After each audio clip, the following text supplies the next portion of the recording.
Welcome to The Flow, hosted by Bob Martin, slightly edgy glimpses into politics, culture, society, and being human. Hello, good people. This is a special edition of The Flow. Democracy holds together only as long as people with the power to ignore the rule of law choose not to. That's not a professor talking. That's not a pundit. That's a 20-year-old answering a homework question in my survey of law class. And I think it's one of the truest sentences anybody's written about this country in a long time. So let me tell you why this matters. And I'm down in Costa Rica right now, allegedly on vacation, when I find out that Trump has announced a big speech for Thursday, July 16th. He's calling it a very big announcement, and it is expected to touch on voting machines and foreign influence in our elections. In the same breath, I hear that he's fired the remaining commissioners of the EAC, the Election Assistance Commission. That's the nonpartisan arm of the government that helps states run full and fair elections. Those two things, landing back to back, told me something's afoot. We need to pay close attention to Thursday's speech and listen with an inquiring mind.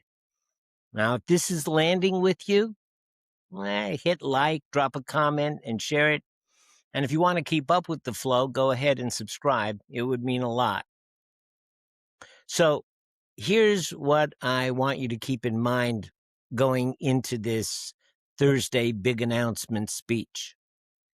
Every semester, I start this class the same way, with a 220-year-old Supreme Court case called Marbury versus Madison.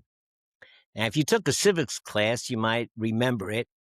It's the case that gave the Supreme Court the power of judicial review, the power to strike down a law or an action by the president as unconstitutional. Now, that is the textbook answer, and it's true, but it's not why I teach it. I teach it because of the fight that was happening underneath it. You see, John Adams and his Federalists were in a power struggle with Thomas Jefferson and his Democratic Republicans. It was a fight over whether power should be concentrated in the presidency or distributed throughout all of the states. And one of the battlegrounds was the judiciary.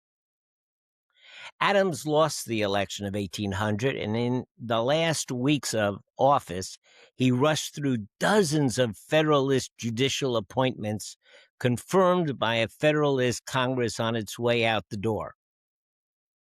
But his administration ran out of time to actually deliver the signed commissions, and without that paper, a judge couldn't take the bench. So, Jefferson walks in. He tells his Secretary of State, "Don't deliver them. We don't want no more Federalist judges." Message sent and received. Now, one of those appointees, a man named William Marbury, finds out that he has been confirmed and goes straight to the Supreme Court asking it to order Jefferson's administration to hand over his commission. Now, the court, now led by Chief Justice John Marshall, who had been Secretary of State for Adams, and a Federalist himself, wanted to rule for his buddy Marbury. But Marshall knew exactly what would happen if he ordered Jefferson to comply. Jefferson would simply refuse. Now, this wasn't a guess.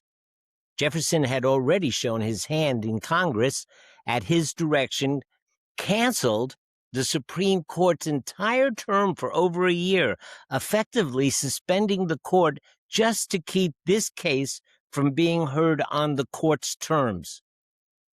Now sit with that for a second. The President of the United States shutting down the Supreme Court. So Marshall does something a bit cleverer, if that's a word, than a direct order. He writes that Marbury absolutely had a right to his commission and a right to seek relief from court for the wrong that was done to him. But here is his maneuver. Marshall said that the law Marbury relied on to bring his case straight to the Supreme Court, that it itself was unconstitutional, so the court could not grant the relief that Marbury asked for because that authority was never given to the court by the Constitution. Jefferson got his win. Marbury never got his commission, but Marshall walked out of that case having built something far bigger than either man's grudge. The Supreme Court now had the authority to declare acts of other two branches of government unconstitutional. Judicial review, built out of a case he technically lost. Now, I assign it because I want my students to sit in the room with the fact that democracy is not built on granite. It's not a stable slab we inherited and stand on. It's fragile. It was fragile in 1803, and as that student's sentence keeps reminding me, it still is. So when we come back to class after the assignment and we discuss the case, I ask my class one question. What happens if the Supreme Court orders a president to do something and he simply refuses? 35 faces, silence. I call on people anyway. Well, he has to do it, someone offers, as if compliance were physics, not choice. He has to keep appealing, says another, forgetting that the Supreme Court is the kind of last stop on the line. Someone usually just says, I don't know. And you know what? That's the only fully correct answer because nobody actually knows what to do in a constitutional crisis.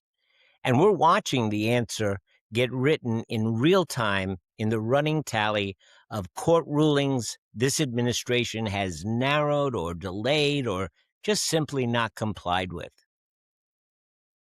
We're watching it now with something more specific than a hypothetical, and it's exactly the kind of 1-2 punch worth naming out loud. Look, on July 9th, the White House fired all 3 sitting commissioners of the Election Assistance Commission. Democrats Thomas Hicks and Benjamin Hovland, notified by email, Republican Christy McCormick asked to resign by phone. The EAC is deliberately bipartisan by design and deliberately narrow in its power. It doesn't run elections. It helps states secure them. It certifies voting equipment. It distributes security finding and funding. With all these 3 commissioners gone, the agency does not have a quorum. It can't certify machines. It can't set policy. It can't function as the independent referee it was built to be. The administration justified the move by citing a Supreme Court ruling in a case called Trump versus Slaughter, which expanded the presidential authority to remove officials at will, even from independent agencies. But now that these guys are gone, that brings us to next Thursday. A president will come in prime time to warn the country about the integrity of its voting machines and the danger of foreign interference 1 week after firing the only federal body whose job it is to independently verify exactly those claims. That's not a coincidence of timing. That is a sequence. First, you remove the referee. Then you get to make whatever call you want because there's no one left on the field who can blow the whistle. And this isn't a one-off. It's a pattern. And it's worth laying out end to end because individually these moments get treated as passing news cycles. But together they are a strategy. Look what he has said about our institutions. He's called the free press fake news or dismissed specific outlets and reporting as fake close to 1,500 times over the past decade, and called journalists the enemy of the people in roughly 70 separate posts. In this term, that rhetoric became policy. The Associated Press was banned indefinitely from the press pool for declining to use the administration's preferred name for the Gulf of Mexico. Unfavorable outlets lose their Pentagon office space to friendlier ones. And in April, after a leak involving a rescue operation in Iran, he threatened a media company directly with prison over national security. All of this made public, all of this attacking the credibility of the media. And what about federal judges? He's called federal judges who rule against him radical left lunatics, communists, and monsters. Called for the impeachment of judges whose rulings he doesn't like. And after a Supreme Court loss, he turned on his own appointees, calling Gorsuch and Barrett very unpatriotic and disloyal to our Constitution and an embarrassment to their families. CNN counted 77 separate rulings in this term alone where judges, more than a third of them Republican appointees and several of Trump's own appointees, sharply criticized the administration's conduct in destroying the credibility of the courts.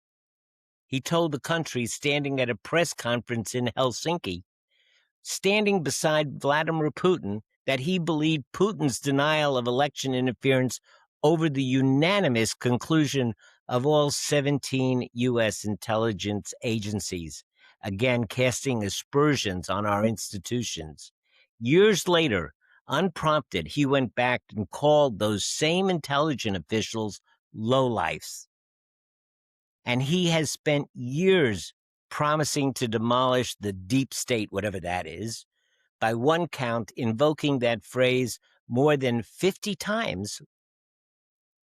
While in office, his own Justice Department fired the prosecutors who investigated him and turned scrutiny on the FBI agents who investigated January 6th again, saying that these institutions that we rely on are not credible.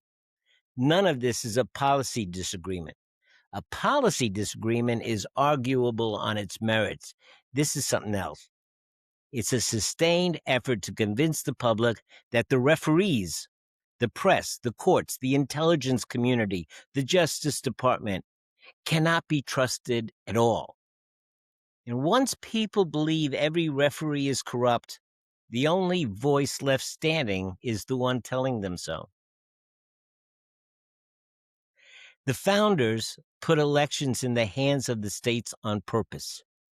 They didn't trust concentrated power, federal or otherwise, and they built the system to make it hard for any single office to seize control of how Americans choose their government. A federal government determined to expand its reach into that system of voting doesn't need to storm the polling place. It only needs to convince people the polling place can't be trusted. Erode the confidence, the control follows on its own.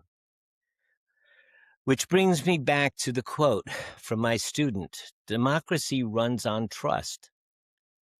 Trust that when an institution rules, the ruling means something, because we believe in the checks, the balances that stand behind it.